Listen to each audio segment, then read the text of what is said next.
ચાલો વાર્તા સાંભળવી છે ને? આપણે ભીમભાઈ નું ગીત ગાયું હતું ને, તો પછી ભીમભાઈ ની વાર્તા સાંભળવીશ ને? આજે જે આપણે વાર્તા છે ને એનું નામ છે બળિયો ભીમ. ભીમ હતો ને બહુ બળુકો હતો, બરાબર? તમે બધાએ મહાભારત જોયું હોય તો તમે આ ભીમની વાત સાંભળી છે, બરાબર? તો હસ્તિનાપુર નામનું નગર હતું અને એ નગર હતું ને એની અંદર 105 રાજકુમાર રહેતા હતા. કેટલા? 105 રાજકુમાર હતા. એમાં 5 પાંડવો અને 100 કૌરવો. કૌરવોની 100 ભાઈ હતા અને પાંડવોની કેટલા ભાઈ હતા? 5. હવે 5 પાંડવો એટલે કયા કયા? તો યુધિષ્ઠિર, ભીમ, અર્જુન, સહદેવ અને નકુળ. અને 100 કૌરવો એટલે દુર્યોધન અને એના 99 ભાઈઓ. દુર્યોધનનું નામ તો બધાએ સાંભળ્યું છે, બરાબર? તો આ નાના નાના રાજકુમારો દરરોજ ભાઈ ખાય પીવે રમે અને મજા કરે. એક વખત આ 5 પાંડવો હતા ને એ બગીચામાં રમતા હતા. એટલામાં આ દુર્યોધન હતો ને એ દુર્યોધન અને એના 99 જે ભાઈઓ હતા ને એ બધા આવ્યા. અને દુર્યોધન અને એના બીજા જે ભાઈઓ છે ને એને બધાને પાંડવો જરાય ગમે નહીં.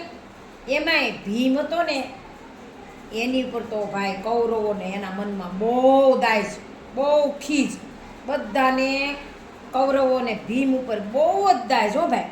એટલે કૌરવો છે ને હંમેશા ભીમને હેરાન કેવી રીતે કરવો એવી રીતે એને હેરાન કરવાની તક હંમેશા શોધતા હોય, હંમેશા એને હેરાન કરવાની તક ગોતે. એક દિવસની વાત છે ભાઈ, દુર્યોધન હતો ને એ દુર્યોધન પાંડવોને કીધું કે ચાલો આપણે બધા ભેગા મળી અને આંબલી પીપળી રમીએ. શું રમીએ? આંબલી પીપળી. ભીમ અને અર્જુનને તો ભીમ છે ને એણે ભીમ અને અર્જુને તો ભાઈ રમવાની ના પાડી, પણ જે યુધિષ્ઠિર હતા ને મોટા ભાઈ એણે કીધું કે હા ચાલો આપણે બધા સાથે મળીને રમીએ. હવે યુધિષ્ઠિરની વાત બધા પાંડવો માને, કારણ કે મોટા ભાઈ હતા. રમવાની શરૂઆત થઈ. હવે કૌરવોએ વિચાર્યું કે ભીમને દાવ આપવો અને આપણે બધાએ ઝાડ ઉપર ચડી જવાનું. ભીમ માથે આપણે દાવ લેવો છે. દાવ કોની માથે નાખવો છે? ભીમ ઉપર. અને આપણે બધાને ક્યાં ચડી જવાનું? ઝાડ ઉપર. તો ભીમ તો ભાઈ જાડિયો હતો ને, ખૂબ જાડો હતો, તાકાતવર. આપણે ગીતમાં હમણાં સાંભળ્યું હતું ને, હે? તો આ જાડિયો ભીમ છે એ ઝાડ ઉપર ચડી શકશે નહીં અને ભાઈ મજા આવશે પછી આપણને ભીમને હેરાન કરવાની. એટલે ભાઈ ભીમનો દાવ આવ્યો ત્યારે તો ભાઈ કૌરવોએ તો ભીમને ખીજવવા લાગ્યા. શું ખીજવવા માંડ્યા ખબર છે? જાડિયો જાડિયો જાડિયો ભીમ. શું કીધું? ઝાડ પર એ ચડશે કેમ? આંબલી પીપળીનો દાવ દેવા. આપણને એ અડશે કેમ? ભીમ હતો ને એ તો ભાઈ વિચારમાં પડી ગયો કે વાત તો સાવ સાચી છે કે હું ઝાડ ઉપર કેવી રીતે ચડી શકીશ. ભીમને ખબર પડી ગઈ હું તો બહુ જાડો છું, હું કેવી રીતે ઝાડ ઉપર ચડું. ત્યાં તો ઓલા કૌરવો હતા ને એ ફરી વખત બોલવા માંડ્યા હો ભાઈ કે કોઈના ટેકે ચડશે તો પણ, કોઈના ટેકે ચડશે તો પણ ફેરો એનો ફોગટ જશે. ઝાડની ડાળીએ પગ મૂકશે તો ડાળી સાથે નીચે જશે.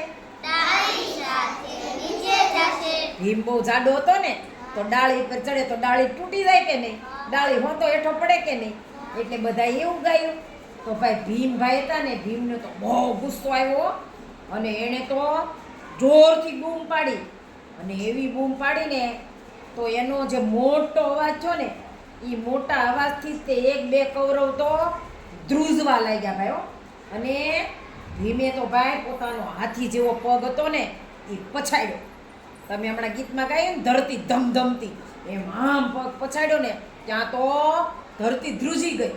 અને 2-3 કૌરવો હતા ને એ તો ઓ મારે ઓ બાપરે એમ કરતા ને ઝાડ ઉપરથી પડ્યા નીચે.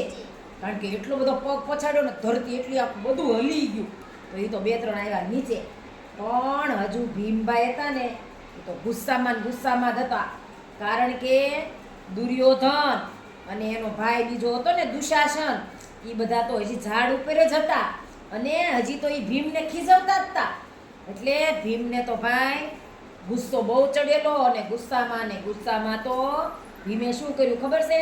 ઓલું ઝાડ હતું ને એ ઝાડના થડને જોરથી મુક્કો માર્યો. આમ એક આમ મુક્કો માર્યો ઝાડના થડ. જેવો મુક્કો માર્યો ને ત્યાં તો આખું થડ હતું ને એ ધ્રુજી ગયું. અને પાછા 4-5 કૌરવો હતા ને એ બધા મરી ગયા. ઓ મારે ઓ બાપરે એમ બોલતા બોલતા નીચે પટકાયા.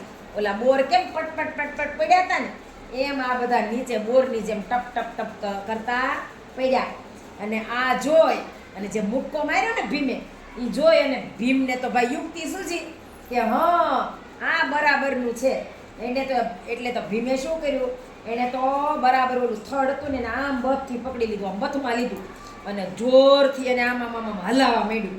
ઝાડ હતું ને જે આંબલી પીપળી રમતા હતા એ ઝાડને જોરથી આમ હલાવવાનું ચાલુ કર્યું. આખું ઝાડ હતું ને એ તો ભાઈ આમ હાલક ડોલક થવા માંડ્યું, હિલોળા લેવા માંડ્યું હો ભાઈ. અને ઝાડ જેવું હલ્યું એટલે બરાબરનું ઝાડ હલાવ્યું ને એટલે ઝાડને હલાવવાથી ઝાડ ઉપર ઓલા દુર્યોધન અને દુશાસન અને બાકીના જે કાંઈ કૌરવો હતા ને એ બધા ભાઈ ઝાડ ઉપરથી ટપોન ટચ નીચે પછડાયા.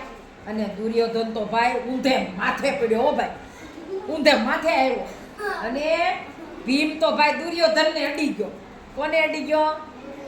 કારણ કે જે નીચે પડે ને એને અડી જાય, એની માથે દાવ આવે. એટલે ભીમ તો દુર્યોધનને અડી ગયો અને દાવ કોની ઉપર આવી ગયો? દુર્યોધન ઉપર. દાવ ભાઈ દુર્યોધન ઉપર આવી ગયો અને ભીમભાઈ તો ભાઈ ખુશ થઈ ગયા. ખાધું પીધું ને તમે ક્યારે આંબલી પીપળી રમ્યા છો? કોણ રમ્યું છે આંબલી પીપળી? કેમ રમાય કાલો મન ગયો? હા, જેની માથે દાવ હોય ઈ ક્યાં હોય? ઈ નીચે હોય ને. અને બાકીના બધા દાવ લેનાર હોય ઈ ક્યાં હોય? ઝાડ ઉપર. ઝાડ પાછું બહુ ઊંચું ન હોય, થોડુંક નીચા ડાળી થોડી નીચી હોય ને એવું ઝાડ પસંદ કરવાનું હોય. ત્યાં બધા ચડી ગયા હોય. પછી શું કરવાનું? ચાલો દાવ. પણ એમની પહેલા શરૂઆત કેવી રીતે થાય ખબર છે તમને બધાને? આંબલી પીપળી રમતની શરૂઆત હા કોણ નાખે? દેવાવાળો નાખે. દેવાવાળો કોણે? જે દાવ લેવાના હોય એમાંથી બળુકો હોય એ પાછો હપ્તીને ઝાડ ઉપર. કારણ કે હાટીકું દૂર જરી કમથું આગું ગયું હોય તો થોડો હાટીકું લઈને દોડીને આવીને કુંડાળા મૂકી દે. ત્યાં ઝાડ નીચે કુંડાળ હોય અને એને અડી જાય. ઓલો ઝાડ ઉપર ચડી ન શીખ્યો હોય ત્યાં અડી જાય. પણ જે બળુકો હોય કે હા હું હાટીકું દૂર આવવા છે ને નાખી શકીશ, અને એ હાટીકું લઈને આવે ને આવડો દાંડલો આવડો દંડીકો પસંદ કરવાનો હોય લાકડાનો, અને એ લઈને આવે ને ત્યાં તો ઓલો ઝાડની અંકાશની ડાળીએ ચડી જાય કે નહીં? હાલો પછી હાલો એ લાકડી લઈને આવ્યો ને ત્યાં મૂકી એને કુંડાળામાં. પછી શું કરવાનું? પછી બધાને અડવા માટે ઝાડ ઉપર ચડવું પડે ને, કઈ એમની મડાય. પછી શું કરવાનું? હાલો એ ઝાડ ઉપર અડવા જાય તો જેને આમ અડી જાય એ તો આઉટ થઈ જાય. તો પછી કરવાનું શું? એમ નહીં, પણ એ તો બધાને અડવા ઝાડ ઉપર ચડે ત્યારે બીજાએ શું કરવાનું? તમે ઓલી ચોકલેટ વાળી રમત રમ્યા હતા, ચોકલેટ અને ફ્રી વાળી, હે? એમાં કંઈક બચાવવાનો માર્ગ તો હોય ને. હા, જે અમુક ડાળી હોય ને નીચી પડતી હોય ત્યાં ઘણા બેઠા હોય, તો જેને આમ જે કૂદી શકે એ હોય ને ડાળીથી હેઠો પડે. હજી ઓલો ઉપર આમ ચડવા જાય ને બીજા લડવા તો નીચે પડી ઓલું ફાટીકું પકડી લે પાછો. એટલે ઓલાને પાછું શું કરવાનું? જેની માથે દાવ હોય એની માથે એને નીચે આવવાનું પાછું. અને પાછી ઓલું લાકડી નાખવાની આખી, એટલે પાછો ઈ દોડતો દોડતો લાકડી લેવા જાય, પાછી લાકડી મૂકે, પાછી અડવા જાય, ત્યાં વળી પાછો એકાદો નીચે કૂદીને આવી જાય. એટલે એનો દા ચાલ્યા જ કરે. પણ જો કોઈક બળુકો હોય તો એકદમ ઈ ભાઈ ત્યાં અડવા જતો હોય ને ત્યાં એકદમ ઓલો જ્યાં ડાળીથી ઉતરવા જાય ને નીચે પડી એકદમ એને અડી જાય તો એની માથે દાવ આવી જાય. આ આંબલી પીપળીની રમત આપણે રમવાની, આ મોબાઈલની રમતો રમવાની નહીં. મોબાઈલમાં રમત રમાય નહીં, પણ બધી આવી બધી રમતો રમીએ ને તો શું થાય ખબર છે? આપણું શરીર હોય ને સુદૃઢ બને, તાકાતવાર બને, આપણી બુદ્ધિ હોય ને એ એકદમ આમ તીવ્ર બને, સતેજ બને.